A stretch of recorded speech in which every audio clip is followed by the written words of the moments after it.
తీసుకొచ్చారు 5 దారిమల్ని.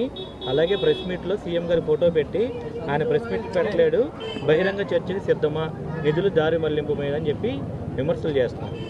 పనికిమాలిన నాదెళ్ల మనోహర్ దేనికి పనికొస్తాడు? ఇతను జగన్మోహన్ రెడ్డి గారు సవాలు సులుతాడు.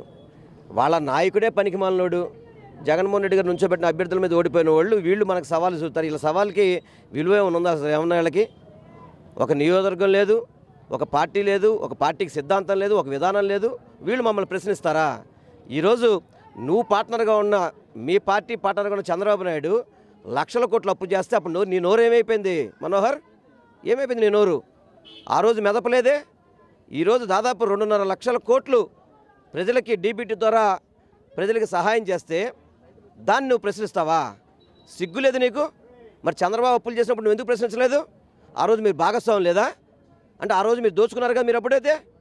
ఈరోజు జగన్మోహన్ రెడ్డి గారు దాదాపు 2 ఏళ్ళు కోవిడ్ కష్టకాలం ఉన్నా కానీ, ఆర్థిక ఇబ్బందులు ఉన్నా కానీ ఎప్పుడు కూడా ప్రజలకి సంక్షేమ పథకాలు ఆపకుండా అన్ని పథకాలు అందించి కోవిడ్ టైంలో కూడా ప్రజలకు తోడున్న వ్యక్తి జగన్మోహన్ రెడ్డి గారు. అటువంటి వ్యక్తి మీద నువ్వు ప్రశ్నిస్తావా? నీకు అర్హత ఉందా? నీకు అర్హత ఉందంట? నాదెళ్ల మనోహర్ని మీ ద్వారా ప్రశ్నిస్తున్నాను. పనికిమాల రాజకీయాలు, దిక్కుమాల రాజకీయాలు చేయడానికి మీరు పనికొస్తారు తప్ప దేనికి పనికిరాని వాళ్ళు నాదెళ్ల మనోహర్ అనే వ్యక్తి.